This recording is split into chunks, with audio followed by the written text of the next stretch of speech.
ಅಥಣಿ ತಾಲೂಕಿನಲ್ಲಿ ಕೊರೋನಾ ಎರಡನೇ ಅಲೆಯನ್ನ ನಿಯಂತ್ರಿಸಲು ಹೋಮ್ ಐಸೋಲೇಷನ್ ಇರುವ ಜನರಿಗೆ ಸರ್ಕಾರಿ ಕಟ್ಟಡದಲ್ಲಿ ಔಷಧಿ ಮತ್ತು ಚಿಕಿತ್ಸೆ ಕೊಡುವ ಚಿಂತನೆ ನಡೆದಿದೆ ಎಂದು ಡಿಸಿಎಂ ಲಕ್ಷ್ಮಣ ಸಾವತಿ ಹೇಳಿದರು.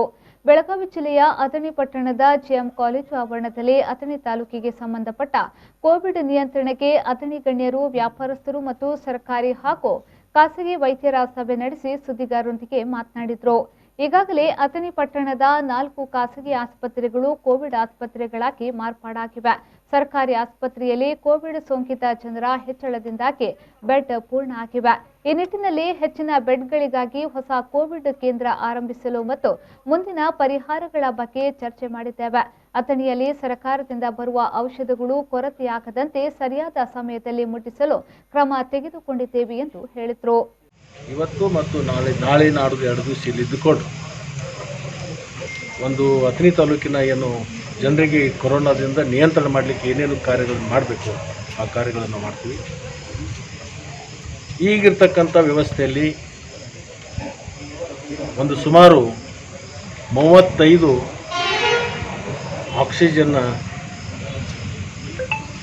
ಕಾನ್ಸಂಟ್ರೇಟರ್ಗಳನ್ನು ಇವತ್ತು ನಾವು ಖರೀದಿ ಮಾಡ್ಕೊಂಡಿದ್ದೀವಿ. ಅವು ಇವತ್ತು ರಾತ್ರಿ ಬರುತ್ತಾರೆ. ಆಸ್ಪತ್ರೆಯಲ್ಲಿ ಅವರಿಗೆ ಬೆಡ್ ಸಿಗುವವರೆಗೆ ತಾತ್ಪೂರ್ತಿಕವಾಗಿ ಆ ಒಂದು ಉಪಕರಣದ ಮುಖಾಂತರ ಅವರಿಗೆ ಆಕ್ಸಿಜನ್ ಕೊಟ್ಟು ಒಂದು 30 ಬೆಡ್ಗಳಲ್ಲಿ ಅವ್ರನ್ನ ತಾತ್ಪೂರ್ತಿಕವಾಗಿ ಅವರಿಗೆ ಅವಕಾಶ ಕೊಟ್ಟು ಎಲ್ಲೆಲ್ಲಿ ಅವರಿಗೆ ಸರ್ಕಾರಿ ಆಸ್ಪತ್ರೆ ಇರ್ಬೋದು, ಖಾಸಗಿ ಆಸ್ಪತ್ರೆ ಇರ್ಬೋದು, ಅವ್ರಿಗೆ ಬೆಡ್ ಸಿಗುವವರೆಗೆ ಇದನ್ನು ತಾತ್ಪೂರ್ತಿಕವಾಗಿರ್ತಕ್ಕಂಥ ಅವಕಾಶಗಳನ್ನು ಮಾಡಲಿಕ್ಕೆ ಇದೊಂದು ತ್ವರಿತವಾಗಿರ್ತಕ್ಕಂಥ ಕ್ರಮಗಳನ್ನು ಮಾಡ್ಕೊಂಡಿದ್ದೀವಿ. ಪುಣಾದಲ್ಲಿ ಸುಮಾರು 35 ಮಷಿನ್ಗಳು ನಮಗೆ ಸಿಕ್ಕಿದ್ದಾವೆ. ಅದು 7 ಲೀಟರ್ ಕೆಪಾಸಿಟಿ ಇರ್ತಕ್ಕಂಥದ್ದು.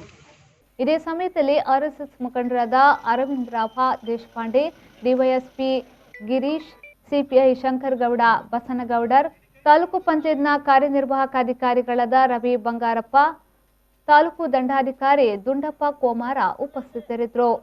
ಸತೀಶ್ ಕೋಳಿ, ವಿ4 ನ್ಯೂಸ್, ಅಥಣಿ.